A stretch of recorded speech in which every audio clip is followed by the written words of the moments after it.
Hello, hello, Hayley Jepson. How are you? I'm good, Maddie Cook. How are you? I'm great. That was very cheery of me, wasn't it? I apologise if anyone's having a slow morning today and I'm like, hello. I know this Getting could be mad. first thing for someone. They're like, these two are noisy. I know. This is like 8 a.m. vibes or whenever people listen. So I wanted to talk about beep, boop, boop, robots and the future. Do you like my little intro? It's very good, I'm very creative. very excited today, Hayley. So I am seeing a big conversation in the industry, in events, magazines, all that jazz, about tech, about AI. The future is coming, Hayley, is what they're telling us. Yes. And But some I of us are also scared. see exactly that. I also see everyone, loads of people in the industry being like, no, I don't want the Yeah. tech. A lot of hair and beauty people are Mhm. self-admittedly like, I'm not good with tech Yeah. for whatever reason. And I'd love to know for you personally, how are you or how were you with tech as a hairdresser? Has that changed? Because I know how much tech's involved in online education. So like, give me the Hayley Jepson technical life story. Well, not good with tech historically at all. But also just sort of never needed it. You know, it was that thing, Maddie, of I was a hairdresser in the 90s and the noughties mainly, and a bit after that. And there wasn't a lot of tech involved. Like, you know, when I first started hairdressing, you took appointments on a book in a salon. Yeah. There was no smartphones. There was no tech involved at all. And I remember working in a few salons where they started wanting to get like a computer system. Like, I remember getting, I can't remember what it was called, but the first computer, moving it to a computer booking system. Sometime, I would say, I was at Tony and Guy, the first one. So this will have been mid to in the middle of the 90s at some point. 97, say 96, and we got a computer and we went to an online booking system, and this was like blowing our minds. And I didn't really mind that. I quite liked that, but I got really upset in one salon when they wanted us to start doing our record cards on a computer. Yeah, because I do little drawings on my record cards and stuff, and I couldn't do that on the computer. And I remember once trying to get my record card and I couldn't get on it because reception were making appointments, and I was like, I need my record. And I was like, you see, this is why tech doesn't work. And so as a hairdresser, I was not very good with it, and I was a bit of an objector. I just couldn't see why it was particularly relevant to me. What about you as a hairdresser? As a hairdresser, I started doing hair in 2010-ish. I think I was on my way out. Yeah, we were ships in the night, didn't we? That was a while.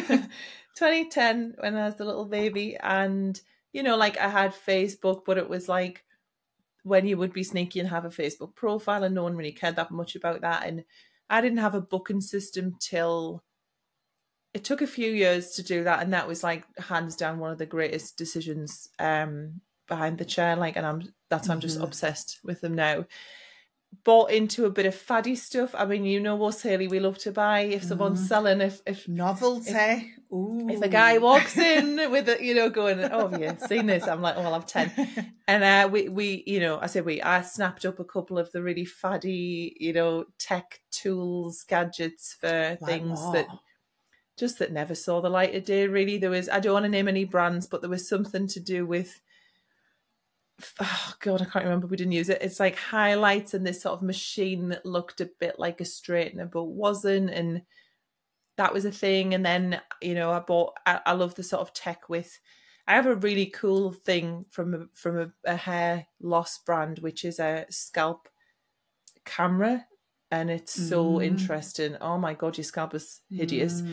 And it's like microscopic, and you can take photos. And because I trained with a hair loss brand for products, and I just was like, in my house, do you want us to show you what your scalp looks like? Send the pictures. So again, like, postman, can I just interest you in this while you're here? Have you ever seen your scalp incredibly up close? So like I'll adopt all of these things, but not loads of things stuck with me. But I'm generally like very open to tech. What about you? I mean, I present had a day? digital scales, There we go. you Coming know, up. there you go, you know, right towards the end. You I just, didn't it have just to made put the weights on either side. No, you know, it was amazing. Yeah. I just had this thought, Maddie. I don't know if you remember seeing this when you were at college, like hairdressing college, but my hairdressing college had one of the old perm machines. Do you know where they used to hook people up to like electricity? Do you remember? Do you know what I'm on No, about? I've never seen. You're not I don't old even know what enough. that is. You're not old enough. There's loads of Oh. people my age nodding, listening to this, laughing. They used to sort of like put the rollers in and then, I mean, I don't even know, but clip like jump leads or something Like diodes to or them. something. And then there was wires and it went to this big machine and it plugged in. And that was like early Jesus. perm stuff. So it was very techie hairdressing, but then it really moved away from that in the perming thing. But yeah, I remember That's that. I scary. mean, I never used one. It was like well before my time, but they used to just have one in the college to make us laugh. Yeah, but So like a there's some very early historical tech for you. artifact. Yeah, I love that. Yes. But like you say, as an educator, it was a real challenge for me actually, moving from hairdressing to education, the amount of tech, it dawning on me how much tech I was going to have to learn. Mm-hmm. Yeah. And so, I mean, towards the end of my hairdressing career, I, you know, obviously I was using social media, like I was using social media and all of that stuff. But you've got to remember, Facebook came out, I remember getting a Facebook account in about 2005, but it wasn't used for business. You know, like I was just playing daft games on it and talking to people. Like it wasn't, I don't know when it really started. I started using social media for business. Yeah. But, you know, and obviously I was doing that. But as an educator, you see, when I first started, I went round salons with a flip chart teaching a course, and that was fine for me. So I was like, this is good. You know, I was just like, what can you do with what you've got now? And then it dawned on me I was going to have to start making presentations. Like, it probably better for a PowerPoint, but I couldn't do it. I didn't even want to learn. And Daisy, who does some work for me, used to make them for me in the beginning. And eventually I realised there was I was paying people to do tech for me that actually was easier for me to do myself. Like, it was better if I was doing it. And so I started to accept that I was going to have to learn some stuff. And so it's this is the deal for me. If it's better, if it's me, I will learn it. And if I can ferry out, I will. Yeah. That's generally how I work with things. But, you know, I use a lot of tech now, and I'm over I wouldn't say stuff like I'm rubbish with tech anymore. No. Because I'm not. You know, I use more tech than I ever imagined I would. You know, I can record sound, edit it. I can make a PowerPoint now, gang. Yay. I can make them quite nice. There's all sorts that I can do that I never thought I would be able to do. I've built an online course by myself. I've done all sorts of stuff that I didn't think I would be able to do. And so now I can learn it if I have to, but I don't really want to, Maddie. You know, like it doesn't float me boat, this stuff, but it's a real needs must situation. What about you with education and tech? Yeah, I mean, I just cannot stress this enough for anyone listening thinking, oh, I'm going to do online courses or ebooks. Like a cheeky little ebook is like the tech stack that goes into the delivery of that. So like my first ever £1.99 ebook that I made, which was something about finding rock star clients, and I thought it was dead cute that I've used that since like day dot. Horrible branding, absolutely hideous branding. And I was like, okay, I'll make it. And then I was like, okay, how do I make it? Okay, I'll do it's like Canva, but it was like Canva wasn't even great then. It's so much better now. Yeah. And then it's like, okay, well, how do I get this to people? Like, I don't just want to like, how do I process a payment? Like, how do you know what I mean? So you have to find the way to deliver it. And that's how it goes, though, isn't it? Yeah. Stacks on and on builds as an educator is like, it just dawns on you slowly all you're going to need, doesn't it? It's like, obviously I do like, we both do like webinars and masterclasses that exist in a particular place. I need to make sure my Facebook ads are set up that link to my Google account, and oh my God, so many different things. But I get a lot of satisfaction from, I really like learning and I really like having a go at stuff. And this is totally credit to me father, Big Roy, because we would just, you know, I was one of the first people in my school with a computer. We would go to computer fairs, which is the most hideously boring thing for like a 5-year-old. So I spent my childhood in leisure centres up and down the country, and my dad would like take apart. Maybe this is how my sales patter comes in. He would take apart like keyboards and hard drives, and he could literally can build computers from scratch. And also just very much the mentality of like, you can just figure everything out. Like everything, you can break it, you can put it back together. Like everything's kind of learnable. So I get a lot of enjoyment of like, oh, I've got this new thing that I'm going to learn how to do. But also now I'm like, I know how, same as you, like I know how to do it, but that doesn't mean I have to do it, just from a time and like energy capacity. So I'm like, okay, I can do it. All of that. But I'm going to pay someone else, or, you know, try and automate as much as possible. So yeah, like I've always felt okay with the sort of tech stuff. Do you feel like we should list all the tech that we use? Should we try and think how long of you got? Yeah, I mean, God, it's insane. Like my head. Yeah, I use ScreenFlow. So that was one of the first things I got my head around, which is like an editing suite. Yeah, but now it's just crackers, isn't it? Like I remember getting, I can't even remember what it was called now. What, MailChimp. Yeah, that was to get an email list together. One, yeah, but then eventually I was making a website, and I was getting that many add-ons to the website. It was like, oh, you need to get an education platform. Like, what even is that? You know, so I've got Kartra, you have Simplero, don't you? And it's like, it just grows and grows and grows, the tech stack. I don't even know. It's too many to list, isn't it?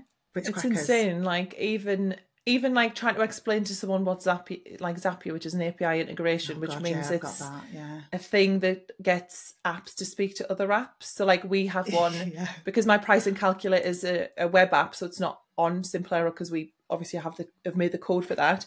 So we have to have a thing that goes, if someone buys this from us, that then sets up an account here, that then pings it back, that sends them a password. Yeah. If they stop paying, then this knocks this off. And like, I know the cost of it. I mean, we spend, because we have so many Zaps that run, like loads of them for the price in Masterclass. Because we have to have Webinar Jam talk back to Simplero and vice versa. Like we're paying like over £100 a month on API integration. On Zaps, which like what even are they? It's just, I know, like what even are they? I can Slack, Google Suite, like it to work. I literally could. I could go in, list all the things, but there'd be about 50 bits of tech. It'd be quite a boring episode for people. Very boring episode. I think what's really worth mentioning around this point, Maddie, is our generational differences where tech's concerned, because I think we represent a different demographic in the industry as well. Like I'm a Gen Xer. You know, you're a millennial. Yeah. And, you know, what you got to remember is mobile phone. I got a mobile phone when I was 21 and they were brand new. Insane, isn't it? How old was you when you got a mobile phone? I was probably about 12 or 13. So I definitely remember. I'm a weird age because I'm like the pre and initial internet. So like I have both existences in my childhood, and like, my niece is in her 20s, and she thought I was taking the piss when I said that I didn't have a phone. She was like, well, how did you meet people? I said, well, on Friday at school, you'd say, I'll meet you outside Debenhams at 12 tomorrow. And then you just went. And she just couldn't cope. And I remember another friend's daughter, when I said that she got really into Pokemon, and I was like, oh, I used to have Pokemon like 10 years ago. She was like, it's not been around for that long. I was like, honestly, like, trust me, it does. I remember being on TV. Yeah, it's so funny, isn't it? That like everyone thinks they're like the current way of doing things, the tech and stuff. I got an email in 2006. Yeah, I didn't have an email before then. Yeah, 2006. That's insane. So I was a bit of a late adopter. Yeah, I was going to say there's like the tech. Do you know there's like the adoption curve in tech? So it's like a bell curve, and there's like early adopters. Then it's like mass market, and then there's like the laggards who are like, they're still watching stuff on VHS now because they're just like, I'm not gonna. Yeah. They're not even a DVD players yet. I think the thing was as well, what you got to remember is, I was hairdressing. I wasn't working in an office. There wasn't a massive need for email. Yeah. I really got one when my friends started working abroad. Yeah. I had a lot of friends working abroad, and they got emails, and so I had to get one so I could talk to them. But before that, when all my friends worked on cruise ships when I was a teenager, late teens, we used to ring each other's mums. That's how you got in contact with people. I still know the house. Where are they? Yeah, I remember my friend's house. No, there's my best school friend from primary school. I know in my head now her home phone number, and I'd be like, "Hi, Roseanne, is Helen there?" And then you'd have to do the awkward like, "How's school been? Like, how's your brother?" Yeah. You'd be like, so funny. But if I changed phone number, I would ring my friend's mum and give it to them. So that when my friend from abroad rang their mum, they go, "Oh, Hayley's changed her number. Hayley's got a number." And it'd be my new landline. And that's how we kept it going. But all of that. But I think there is an age difference that does really affect, because I didn't have computers at school. Yeah. It was an option. We didn't have computers at school. It was an option. I didn't take it. And so I wasn't working in an office. They weren't in school. And so I didn't need one. And in the job I was in, I just didn't need one. And so I think that's why I was resistant to tech for a long time. And I see that in people my age and older. Like, for what it's worth, you've done amazingly to have, because I obviously know how much tech's in your business now. It is a miracle, but you should be really proud. Like, I know it sucks, but you've done so well to like pick everything up, because there is a lot of computer. So much. Yeah. So true. It is. And I think if I'd have known how much tech was involved in becoming an educator, I wouldn't have done it. Well, I'm glad it's a good job I didn't realise. I know. But I think the thing is, though, isn't it, is that the thing with tech, and I say this all the time when I'm coaching someone who's burnt out, and I'm like, you thought about a booking system? Because you can see they're like, don't say it. And I always say this, it takes a bit of effort up front, and the payoff is massive. But you've got it when you're exhausted and someone's like, get a booking system. All you can think about is it's so hard to set up, but the payoff is massive with a lot of the tech that's available for hairdressers and stuff like that, and beauty people. Yeah. And I'm going to do a couple of little, what's the word we call it? What do we call it again? No. I was going to say when we do. Not a humble brag. What's it called when you go, I'm just going to shoehorn this in? Well, there's two, because I want to talk about Tammy in a minute. What do we call them? Again? I've lost it. Oh, can't remember, Maddie. Anyway, you know what I'm talking about. You do. You keep going, and when I remember what it is, thank you. I appreciate that. So obviously, Tammy, and I want to talk about that in a sec. But also, one of my besties, Laura, is doing booking system setups. So if you are absolutely knackered and you want to just pay someone to do it, I'll put a link to Laura's Instagram in the show notes. Shameless plug. That's it. Thank you. Delayed for me. Thank you. Just give me a minute. I was like, I've got it. Yeah. Thank you, my love. So one thing that I think is like a lot of fear mongering, sort of outside the industry more so, is will we be replaced? Like, everyone feels like the robots are coming and they're going to take our jobs. And I think we've all seen those viral videos where like a robot is cutting a person's hair. And I don't know about you, but like, that's not for me. Like, I don't really fancy scissors. Really. Robot scissor hands. It seems a bit odd. I remember the videos before that where it was like Hoovers cutting hair. Yeah. They're from like the 80s. And they'd be on like, what was that tech program called? Can't remember now. Oh, but, like Tomorrow's World or something like that, was Tomorrow's World. Yeah, that's the sort of thing was on that, and it's like a Hoover cutting some poor kid's hair. Madness. We've got a restaurant near me that have robots as servers. I've seen these where they do, like, they'll pull a pint and stuff. Robot drinks people. Yeah. I mean, I want to go to that, just see what's happening. Yeah, we should go like next time we're in Manchester. We'll go check out the robots. Yeah. I digress. Yeah. I suppose the thing is, I think a lot of resistance around tech as well is, and we talked about this a little bit in the loneliness episode we did a few back, is tech going to start affecting the human connection? Yeah. The more tech we have, are we just becoming more and more disconnected? And, I think that's really something to consider. I'm always thinking about that. It's like, definitely. This is making our lives easier, yet we're having less and less conversations. And so I think that's really worth thinking about. And I do think that's a lot of people's fear. Yeah. No, I get that. I think people are worried about becoming irrelevant, Yes. in some ways. But I wonder if you've got to really weigh up if this starts to affect your mental health and your loneliness and stuff like that. Yeah. I think there's all the wider like world. A booking system's not going to do that for you. But, No. other stuff that's coming up, I think everyone, we've got to really think about that stuff. Yeah, no, I totally agree. And just to kind of touch on what, for obviously our listeners are behind the chair, pretty much all of you. So what is available for you in terms of like tech and AI to support you, to make your life easier, but without sort of sacrificing that human connection, actually one-on-one with clients. So obviously we love booking systems in particular. We really love Timely, who very kindly partner with us on this. And we've got a little cheeky 50% code, which is coffee50 for any new users to that. But there's loads and loads of features with Timely. It's mint, dead user friendly, really nice from the client's perspective, which I like because I think not all of them are.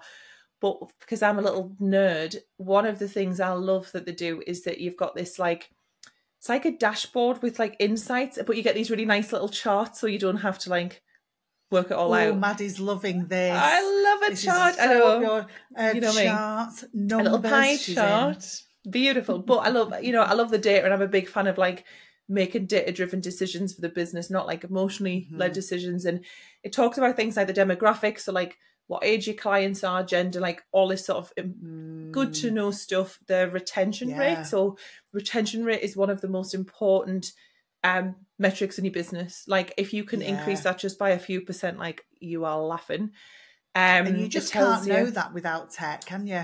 No, I find a lot of people who are like, oh yeah, my retention's 90%, and then you'll run a report and it's like 68, and I'm like, you're just remembering all the people that you're rebooking, but actually there's like a bunch of people that didn't. Showing last week, it's brilliant. Yes. Oh, I have 100% rebooking rate. I'm like, no, you don't. Yeah. But anyway, it tells you as well, which I love, your best performance services, because again, you might think, oh, I feel like I'm doing a lot of this, but that can help you make really good decisions in terms of like stock ordering and pricing and stuff.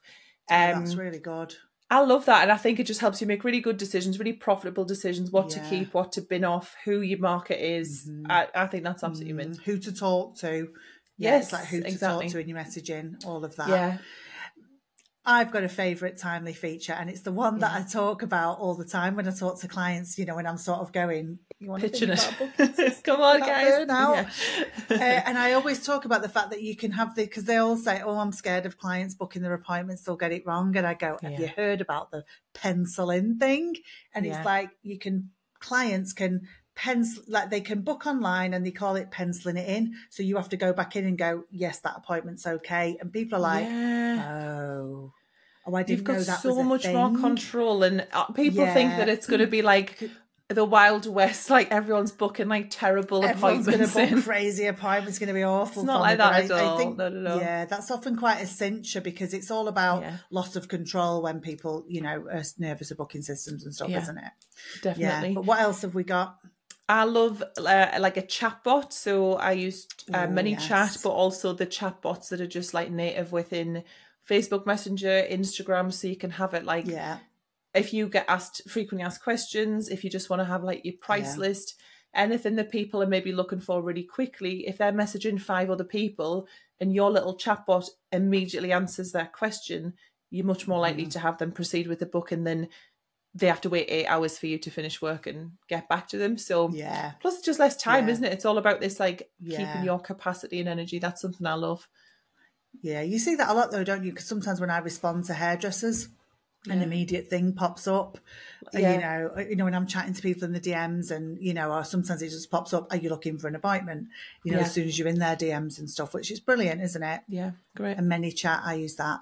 Yeah. Oh, I like this one. I saw they were talking about this at Salon Smart, and it's like they call it augmented reality or something. The try-ons, where it's like you can try on a new colour, try on a new cut.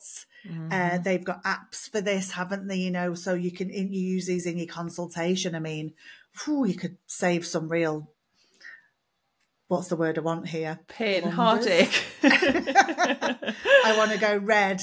oh, actually, now I've Do got you it. really? No, I don't. You know, Yeah. let's just show see you what on that this looks app like. how terrible Yeah. that's going to look. So And good. so I think that's really brilliant. And I think there's I believe that L'Oreal's got like a free app that you can use with that. I Yeah. can't remember all the details. Do you remember that? I don't remember the details, but yeah, because there was so much stuff getting shared. But I've seen various different ones with clients that you can do, like an online one, in salon ones as well. They're dead cool, aren't they? Yeah, brilliant. All of that stuff. The next one, I have a bit of a love-hate relationship, and it's ChatGPT. I love it when you use it well. So like note taken, it can give you some kind of ideas for stuff. What I don't love is when everyone's captions sound the same and it's like, hey there, hair fans, here's 5 reasons to whatever. Hey friends. Hey friends. Hey valued customer.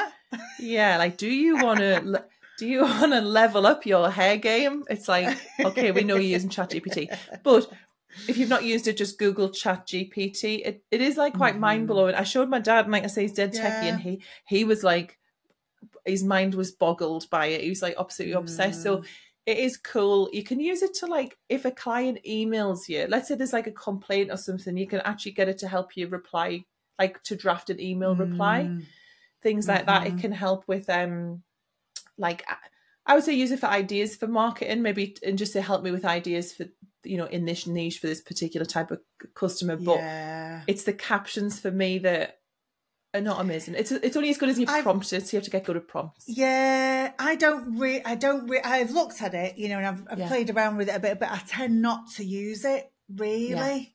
I've not embraced that massively. I'm not sure I write enough stuff really either. Like I'm all right writing a caption on my Instagram and stuff. Yeah, we like writing. Yeah, I've not used it massively. Yeah, I have looked.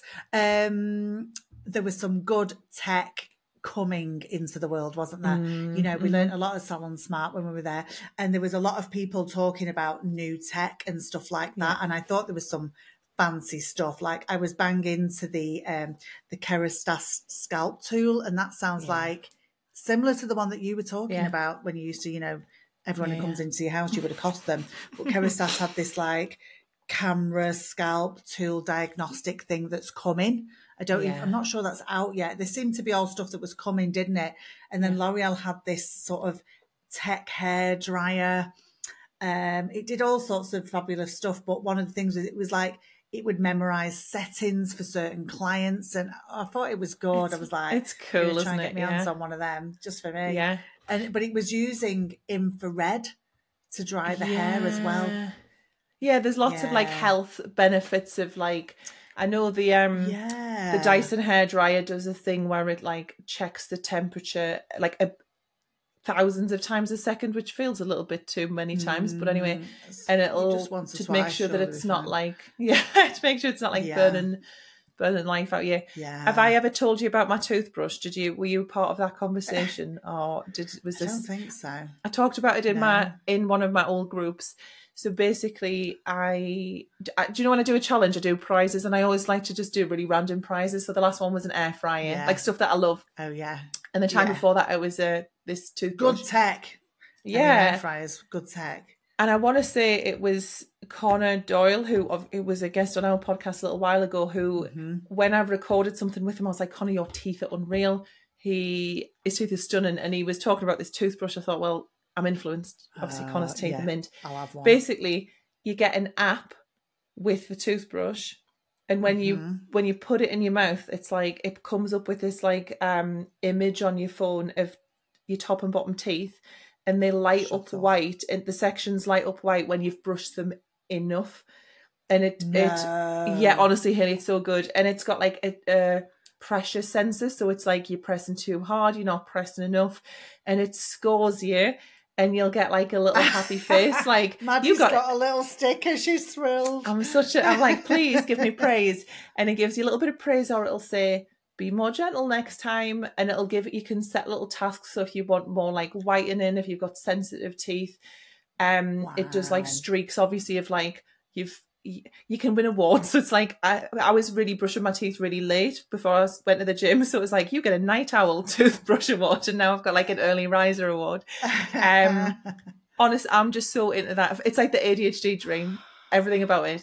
So yeah, good. I literally was just thinking that. I thought that is an ADHD heaven. What do you know? Can you remember what it's called?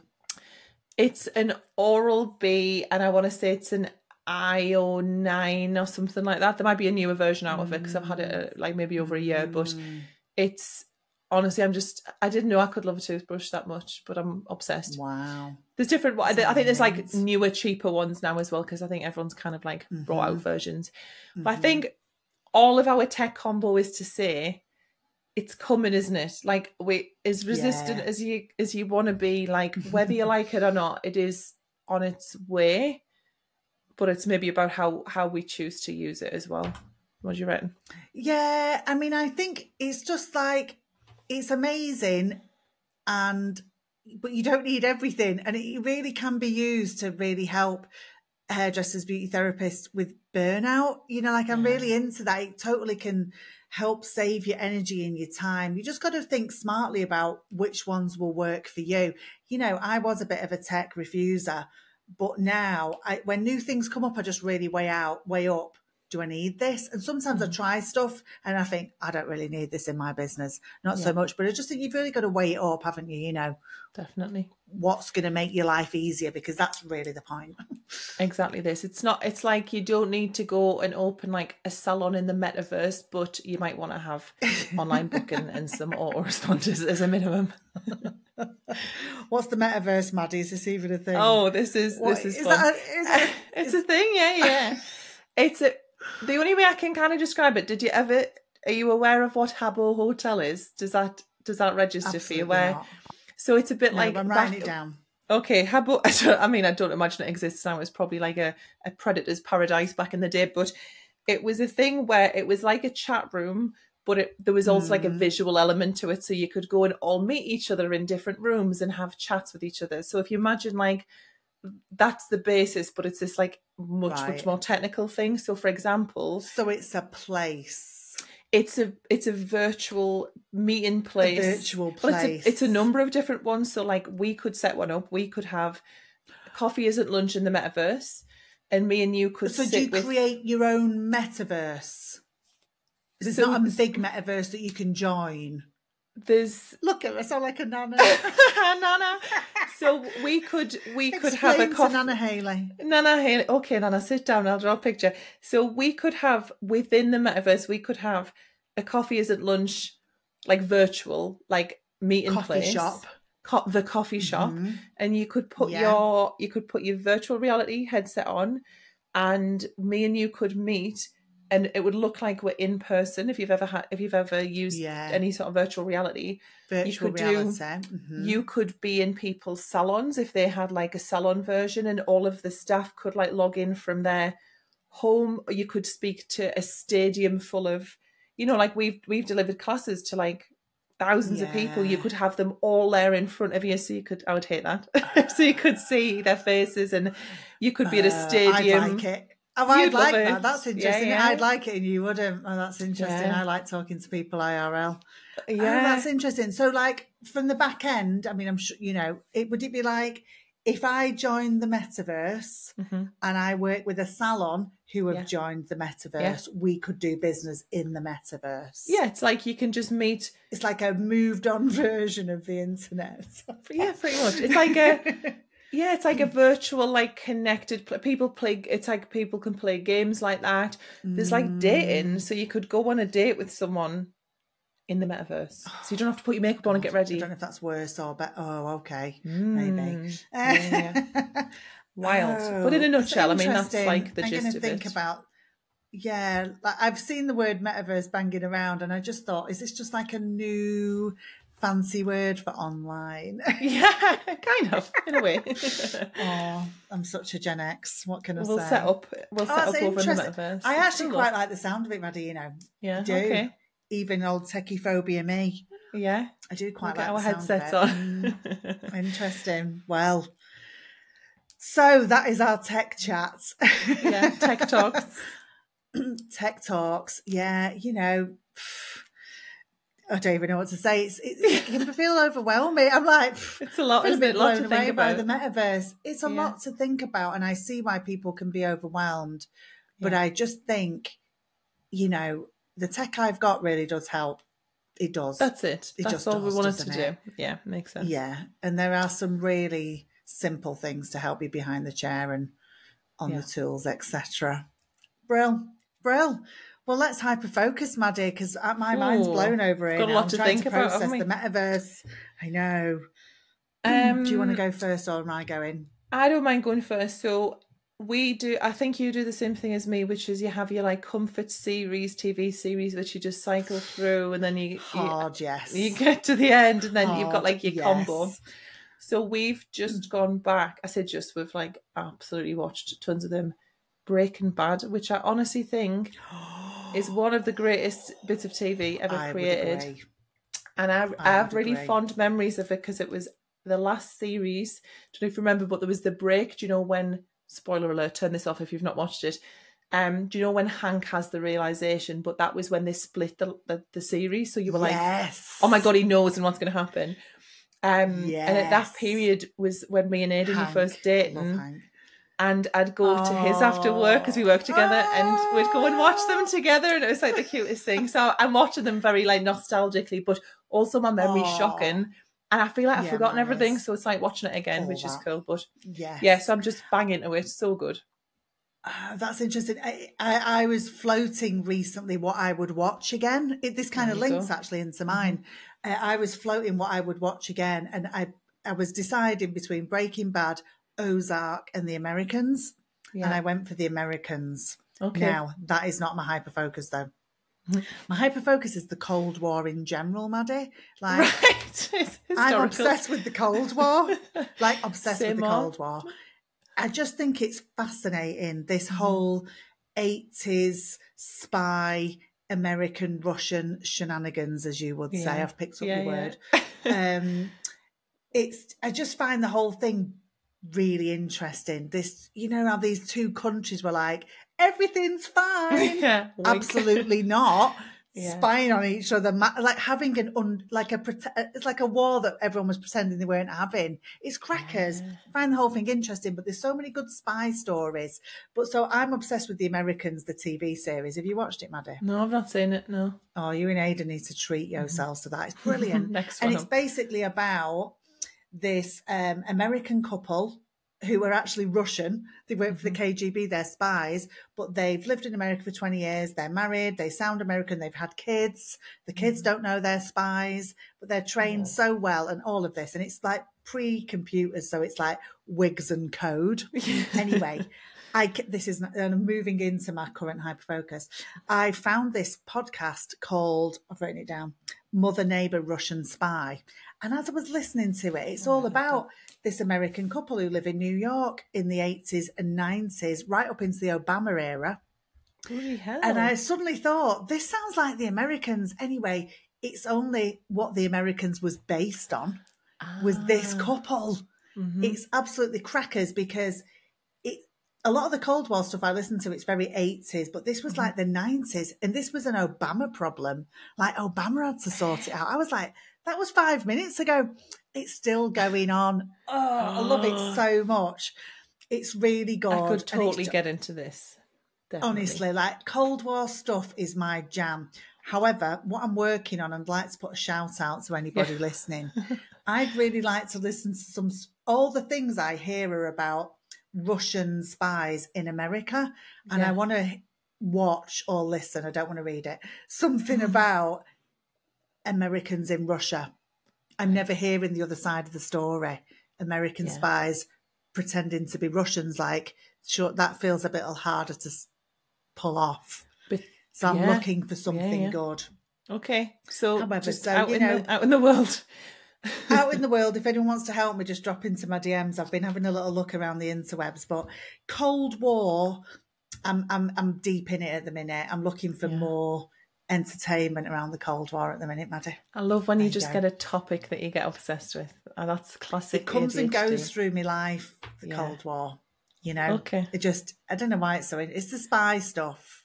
Maybe we could find like a metaverse Cold War experience. Could I go and be a spy? Yeah. I've always wondered, like, when I watch these things, I always think, would I be any good at this? I think you'd be a phenomenal spy.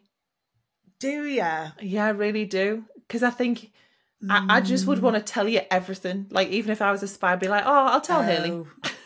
Yeah, people do tell me stuff a lot. Like, and I've always done that. I used to watch a lot of spy stuff thinking I'd be great at this. And then recently I've thought, I feel like my ADHD might let me down a little bit. Imagine it'd be like, what's my story again?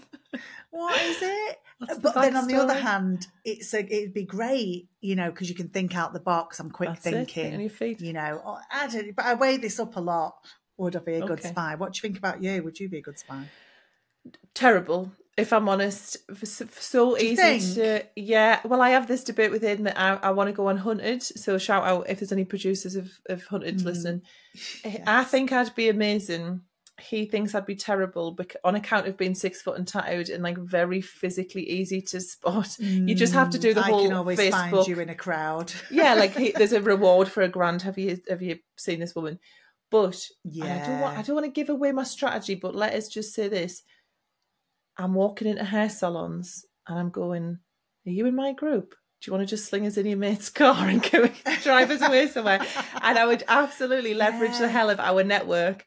And I just think I could do that and just go, your little client Sheila. So Sheila's going to give me a lift to the next salon, and then I'm just going to walk in there and hope for the best. You're a very strategic thinker, and you're very charming, you know, and that's a really good skill, isn't it? I think we've both got skills that would make us brilliant spies. Could be a double and then act. We're also missing stuff that would make us terrible spies. You know, but a bit of training. Maybe we'll just stick to this job. We'll go to spy school. I mean, I'd have a good think about that. You've got to be approached, though, mainly. That's true. I did just get a trench coat recently, so I'm ready for that. Me too. Yeah. Nice. Oh, amazing. You need your French spy haircut back. I know. That was good. That's it. That was a good on the French spy. She was my fave. Well, that was thrilling start to finish it. I love it. I know, yeah. From tech to the Cold War. Oh, there you go. You get everything in this podcast. You know, don't say we don't. Mixed bag today. Well, on that note, I can't wait to speak to you next week. Yes, I'll see you next week, Maddie. All right, see you then, pal. Bye. Thanks for watching. If you enjoyed this episode, please like and subscribe. And don't forget to leave your thoughts in the comments. Please support those who support us and check out Timely, who we recommend as our favourite booking system for you. New customers can get 50% off their first 3 months with the code COFFEE50.